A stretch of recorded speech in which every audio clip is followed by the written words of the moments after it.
Buat kalian penggemar anime tahun 2000-an, pasti tahu dong kalau anime Fairy Tail itu punya jutaan penggemar, punya ratusan episode, punya karakter yang hype seperti Natsu, Lucy, Grey, dan Erza.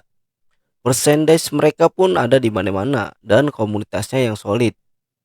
Tapi kenapa nama Fairy Tail itu gak pernah sama sekali masuk atau gak pernah bisa duduk sejajaran di jajaran The Big Three bareng One Piece, Naruto, dan Bleach?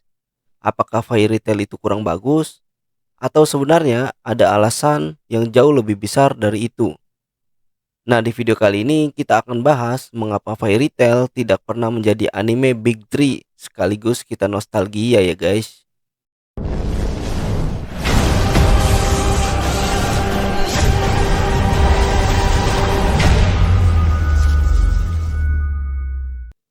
Bagi kalian generasi anime tahun 2000-an, Fairy Tail bukanlah anime biasa. Saat Naruto memasuki perang ninja dan Bleach mulai kehilangan momentum, Fairy Tail justru sedang berada di puncak popularitasnya. Cosplay Erza ada di mana-mana, lagu opening Fairy Tail diputar di berbagai event anime, dan Natsu pun menjadi salah satu karakter shonen paling populer saat itu. Banyak orang percaya Fairy Tail gagal menjadi Big Three karena kualitas ceritanya. Ada juga yang menyatakan karena terlalu banyak fan service. Sebagian lain pun berpendapat menyalahkan power of friendship. Tapi apakah itu semua benar?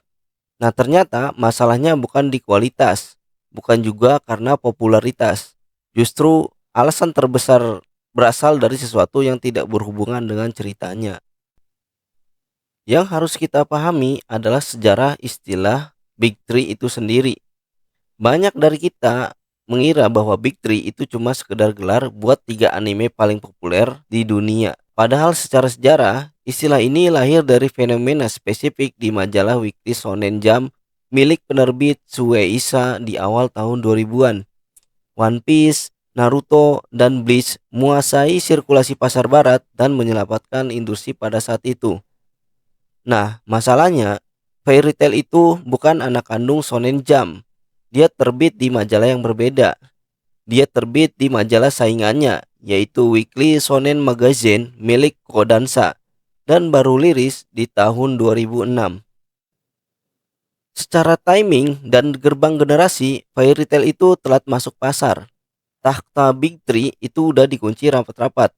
Jadi sejak awal Fairy Tail sebenarnya tidak pernah berada dalam kompetisi yang sama. Ibaratnya seperti bermain di liga yang berbeda. Sepopuler apapun Fairy Tail, secara politik industri dia nggak bakal bisa disebut Big Three karena beda partai penerbit. Plot armor yang nggak ngotak. Nah, Fairy Tail ini terlalu sering atau bahkan bisa dibilang kecanduan memakai formula The Power of Friendship buat nyelesain konflik utama. Musuh sekuat apapun, sedewa apapun, ujung-ujungnya bakalan kalah sama kekuatan persahabatan. Coba kita bandingkan dengan anime yang lain. Contohnya di Naruto, kita dikasih lihat kompleksitas taktik dan politik dunia ninja. Di One Piece ada world building yang gila dan konsekuensi sejarah yang berat. Di Bleach pun ada estetika pertarungan dan konsep kekuatan yang puitis. Di Fairy Tail, tensi taruhannya itu terasa sangat kurang karena penonton tahu, nanti juga paling Natsu kalau misalkan udah teriak dia bakalan menang dan musuhnya bakal kalah. Nah, mungkin ini yang membuat audiens lama-lama ngerasa jenuh. Konsekuensi nyata atau kematian karakter. Kenapa perang di Naruto atau di One Piece terasa begitu membekas di hati para penontonnya? Karena ada taruhannya guys. Kita nangis pas Jiraiya gugur. Kita patah hati pas Ace mati di depan Luffy. Ada rasa kehilangan yang nyata yang bikin cerita itu berbobot. Sedangkan di Fairy Tail, sang mangaka terkenal sangat sayang sama karakternya. Banyak momen di mana karakter udah dibuat sekarat, udah dapat momen perpisahan yang haru, tiba-tiba karakter itu kemudian hidup lagi karena keajaiban atau plot armor. Contohnya Master Makarov itu contoh yang paling jelas. Nah, akibatnya sebagian penonton merasa ketegangan ceritanya lebih rendah. Kesimpulan dari video ini bukan berarti Fairy Tail itu anime yang jelek.